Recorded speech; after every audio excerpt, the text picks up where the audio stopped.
मेरे भाइयों और मेरे बहनों, आप सब से मैं एक बात को लेकर चर्चा करना चाहता हूं।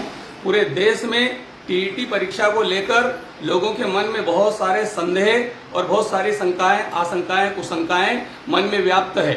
मित्रों, 13 तारीख को सुप्रीम कोर्ट के 8 नंबर कोर्ट में हमारे मामले को लेकर सुनवाई हुई, जिसमें देश के महान अधिवक्ताओं ने हमारे विषयों को लेकर तर्कों के साथ में न्याय संगत और विधि संगत अपने पक्षों को रखा। माननीय दीपांकर दत्ता जी और माननीय मनमोहन जी ने हमारी बातों को गंभीरता से सुना, पर वो बार बार एक ही बात को करते रहे कि शिक्षा की गुणवत्ता को लेकर शिक्षकों की परीक्षा होना चाहिए। निश्चित रूप से हम इस बात के सहमत हैं, लेकिन जो आदेश जिस दिन लागू हो उसके बाद से वो आदेश लागू होना चाहिए। पूर्व से नियुक्त शिक्षकों के ऊपर इस प्रकार के आदेश थोपा जाना किसी भी प्रकार से न्याय संगत, विधि संगत और तर्क संगत नहीं है। मित्रों, आप बिल्कुल चिंता न करें, निश्चित रूप से जीत हमारी होगी। जब कभी भी ये ह्यूमन नेचर है, यदि व्यक्ति नकारात्मक पक्षों को ज्यादा सुनना चाहता है, इसका मतलब हो सकता है कि उनको ऐसा लगा कि हमारे से न्याय देने में किसी प्रकार की कोई त्रुटि हुई, उसको उन्होंने गंभीरता के साथ में सुना और उन्हीं विषयों को बार बार अधिवक्ताओं से उगलवाने की कोशिश की कि विषय आखिर में क्या है, कहां पर चूक हुई है। ये पूरे देश के 25 लाख शिक्षक साथियों का विषय है। कई हमारे विद्वान साथियों ने, हमारे विद्वान अधिवक्ताओं ने कुछ ऐसी बातें की जिस पर माननीय न्यायालय में एक हंसी का मामला भी बना।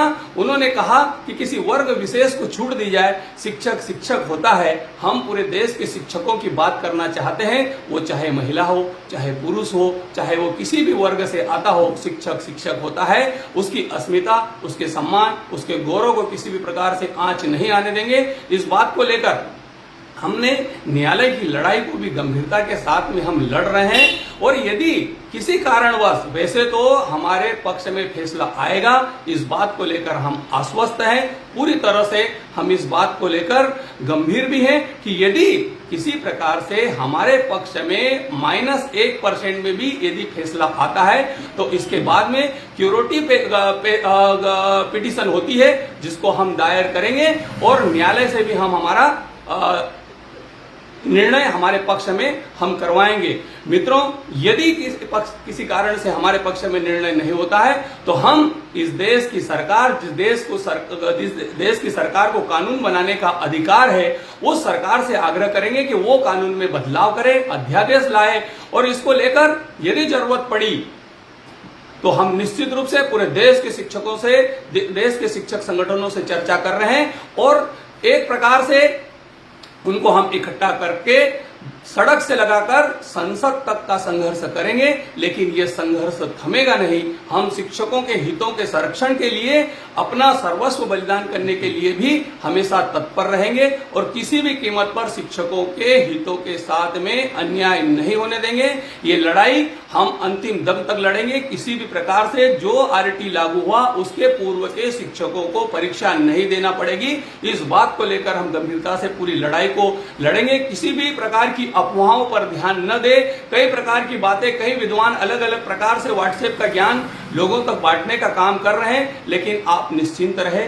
शिक्षकों के हितों को लेकर पूरे देश के शिक्षक संगठन और बहुत सारे शिक्षक साथी सुप्रीम कोर्ट में अपनी लड़ाई लड़ रहे हैं, अपना पसीना बहा रहे हैं। निश्चित रूप से हमारे पक्ष में फैसला आएगा। ये न्याय का देश है, न्याय व्यवस्था पर सबसे ज्यादा भरोसा किया जाता है। माननीय न्यायालय हमारे पक्ष को गंभीरता से उनने सुना है और हमारे पक्ष में फैसला आने की पूरी संभावना है।